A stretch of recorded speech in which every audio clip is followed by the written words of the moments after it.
Good morning, how are you? Good morning. There we go. How was the food? And I really got this idea from you from the last Breakfast in Business because we were talking about marketing. And when we were talking about marketing, people kept asking questions like, how do I price? Is my price right? Because I'm not making the money or I'm not seeing the residual that I would like to see from my business. So I decided, let's talk about how to properly price your business. Now, can you raise your hand if you have a product-based business? Products, raise your hand. 2 people, 3 people. Okay, raise your hand if you have a service-based business. Okay. Pricing strategies based on the market positioning, challenges of pricing too high and or too low, regular review of your prices. Inflation is real, so you need to regularly review your pricing. Communication of pricing changes to customer. You need to let them know. Changes is coming, okay? And then we'll go through interactive examples and exercises for each of the steps. Everybody ready? Calculate your direct costs. Now, your direct costs are the expenses that are directly related to making your product or providing your service. Think of them as ingredients you need to make something special, and then you build blocks that you can use to create something for someone that you can sell. So what that basically means is this is what affects your price, direct costs. This is also in conjunction if you're purchasing a product wholesale and you're reselling it. Anybody purchase anything wholesalers, drop shipping? Okay, so let me explain this really quick. Or who wants to explain it? Because some people don't know what drop shipping and wholesaling. Ms. Bryant, Sergi? Yeah, good morning, y'all. My name's Sergi. Exclusive Tone Service Mobile Barber. I've done wholesaling. So wholesaling, I'll buy from a company, their products. A vendor?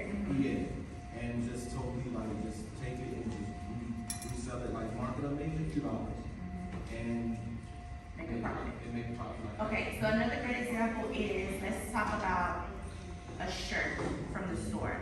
When you purchase a shirt from the store, the price that you purchase it at is not the price that it was sold to the store for. So what that basically means is that they get it in bulk for a cheaper price, and then they upsell it for a profit margin. Okay, so for example, my shirt might have been $2, but I paid $41 for it.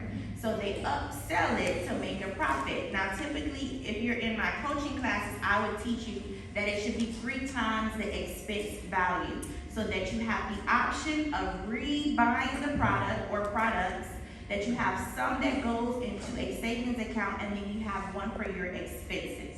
Okay, let me give you an example. Imagine you want to build a lemonade stand and sell lemonade. Here's what you'll need. You'll need raw materials: lemons, sugar, water to make the lemonade.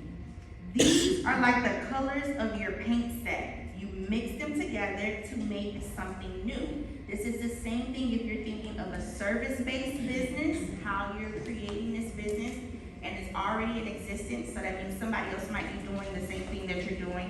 How you put it all together is unique around who you are and your brand identity.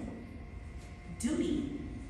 Sometimes if you buy something from another place, like lemons from another town, there might be an extra cost. If I buy lemons from Walmart and then I buy lemons from a homegrown garden, would I be at the same price point?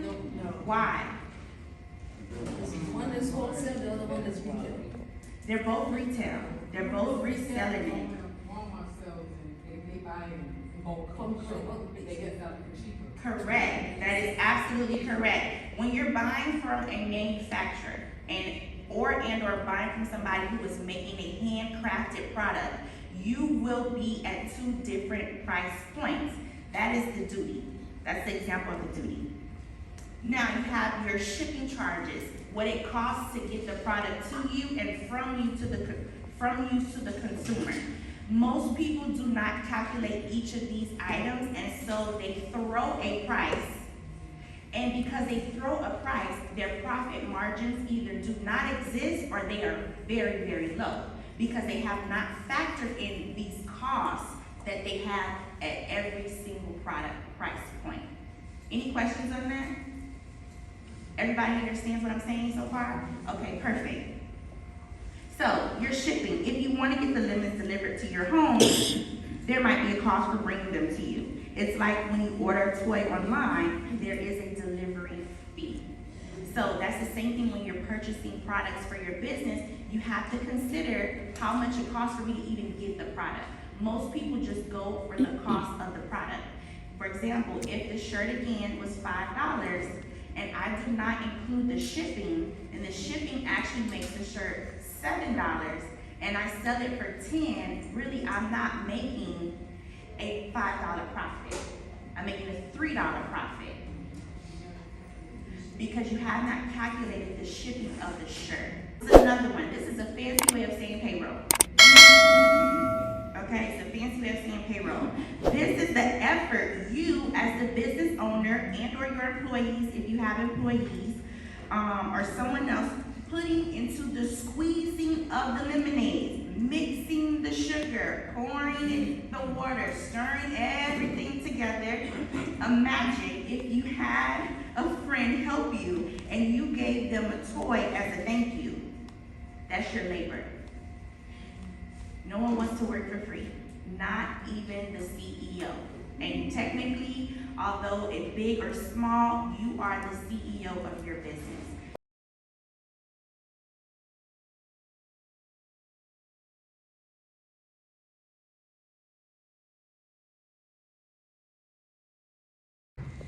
We have our raw material costs, right? It's $5. We have our cost of labor, $3. Y'all doing the equation? Okay, we have our amortization expenses. This covers the wear and tear. And we have our factory overhead.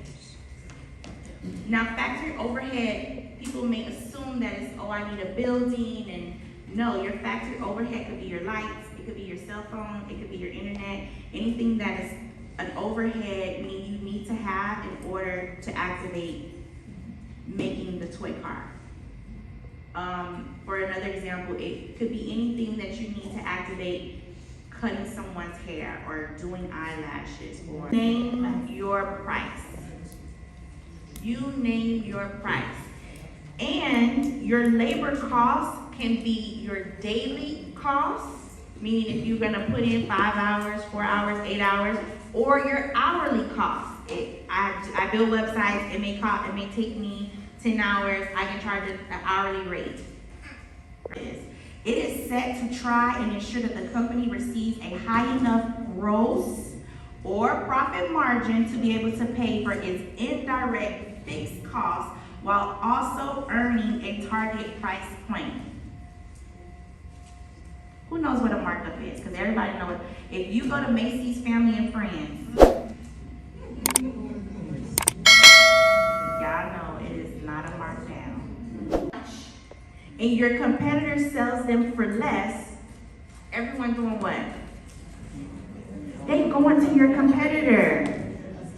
They're going to your competitor. So you need to know what is happening in the market as well. Some of them are special, like a shiny toy car. It's not just a typical toy car, it's a shiny toy car. You can ask for more money for those because no one else has them. You're doing something what? Unique. Oh, okay, I see why you said that. You gave that example. What's your name? Tracy. Tracy gave an example. She goes to the market and then she has to explain why her price is her price.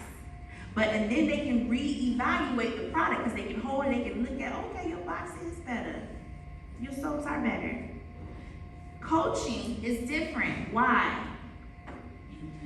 Because people can't see the coaching until it is done. They cannot see the service that you are doing, the effort, the labor you are doing until it is completed. And typically people jump into coaching or services and they never finish it. Figure out what they're doing, how they're doing, why they're doing it. and then you do it. I don't wanna hear about copycats and mimicking, oh, she doing that. Okay, that is immature. Everybody done did something somebody done did because you felt like they did something you wanted to do too, so you did it too. If your lemonade is $3 and your neighbor's is $1, people might think your lemonade is super fancy. But if it tastes like regular lemonade, they might feel what? Cheated.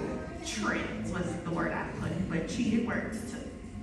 Next time, they're gonna go to your neighbor. They're gonna go to the neighbor